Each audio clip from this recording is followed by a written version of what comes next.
वो जगह जहाँ वनवास सिर्फ इतिहास नहीं, आज भी जीवित है। Welcome back to our channels blogs by V. कहानियाँ किताबों में लिखी जाती है, पर कुछ कहानियाँ ज़मीन पर सांस लेती है। नासिक उन्हीं कहानियों में से एक है। ये वही भूमि है जहाँ भगवान राम ने राज्य को त्याग किया, सीता जी ने धैर्य को अपना गहना बनाया और जहाँ लक्ष्मण जी ने रक्षा को अपनी तपस्या। हर यात्रा का आरंभ होता है एक संकल्प से। लक्ष्मी नारायण मंदिर में खड़े होते ही ऐसा लगता है जैसे मन अपने आप शांत हो जाता हो। लक्ष्मी जी यहाँ धन की देवी नहीं, संतुलन की देवी लगती है, और नारायण जैसे कह रहे हो सफ़र लंबा है पर भरोसा रखो। तपोवन। तपोवन सिर्फ जंगल नहीं था, यह एक जीवनशाला थी। यही राम, सीता और लक्ष्मण जी ने 13 साल तक रहे, ना शिकायत और ना ही कोई मांग। तपोवन हमें सिखाता है कम में जीना भी कला है। ये जगह याद दिलाती है कि जब कामना मर्यादा तोड़ती है तो विनाश निश्चित होता है। सूर्पनखा का अहंकार यहीं रोका गया, पर ये सिर्फ नाक काटने की कहानी नहीं, ये सीख है। लक्ष्मण जी का हाथ क्रोध से नहीं उठा था, वो राम के आदेश से उठा था। मर्यादा के बिना शक्ति सिर्फ हिंसा होती है। लक्ष्मण जी राम जी के भाई थे, पर उनका कर्तव्य भाई से भी बड़ा था। शेषनाग के अवतार होकर भी उन्होंने कभी अपनी शक्ति का घमंड नहीं किया।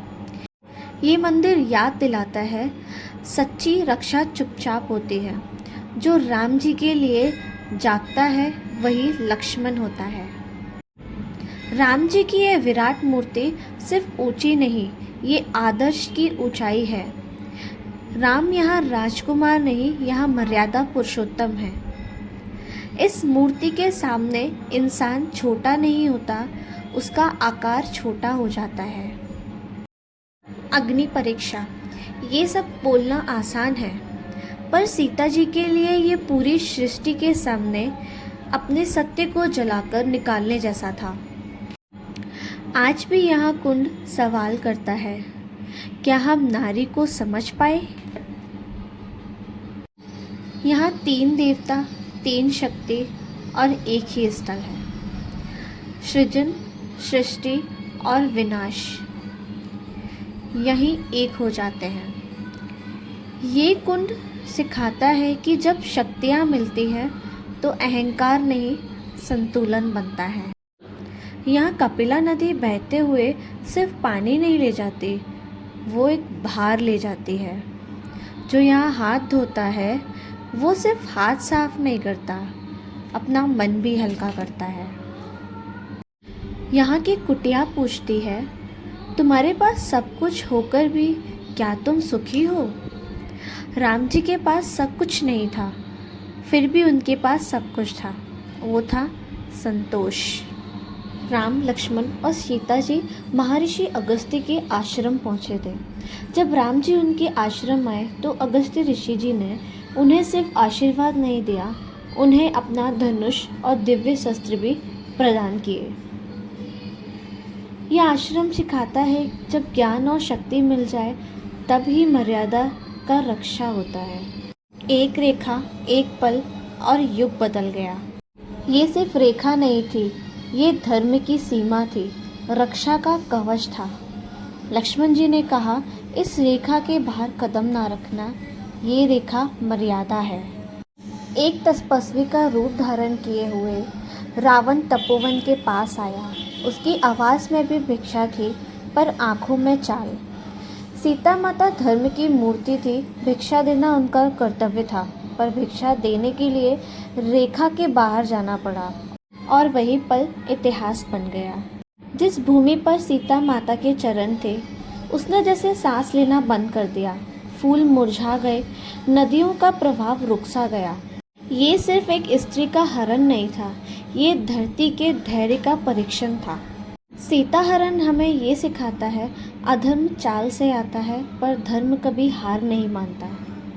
हनुमान जी को दुनिया ने अक्सर बल, उड़ान और युद्ध के लिए जाना है, पर नासिक के लंबे हनुमान जी हमें भक्ति की लंबाई दिखाते हैं, ना कि सिर्फ शरीर की। ये मंदिर सिर्फ एक दर्शन स्थल नहीं, ये एक संदेश भी है। भक्ति को छोटा मत रखो, सपने छोटे हो सकते हैं पर सेवा कभी छोटी नहीं होनी चाहिए। यहाँ राम के चरण सिर्फ चलने के लिए नहीं थे, वो मार्ग दिखाने के लिए थे। और जहाँ राम के कदम पड़ते हैं वहाँ भूमि तीर्थ बन जाती है। नासिक की यह चरण पादुका सिर्फ पत्थर पर बने निशान नहीं, ये रामायण का जीवित प्रमाण है। सीता गुफा। सीता गुफा में शब्द टूट जाते हैं, यहाँ सिर्फ आंखें बोलती हैं और मन सुनता है। ये गुफा कह रही थी, सहन करना कमजोरी नहीं, सबसे बड़ी शक्ति है। नासिक घूमना खत्म हो सकता है पर रामायण नहीं। ये कहानी नहीं, ये जीवन का मार्गदर्शन है। अगर ये यात्रा आपके मन को छू जाए तो समझ लेना राम आज भी वन में चल रहे हैं। जय श्री राम। उम्मीद है आपको ये सफ़र पसंद आया होगा, तो एक बार कमेंट्स में जय श्री राम अवश्य लिखें।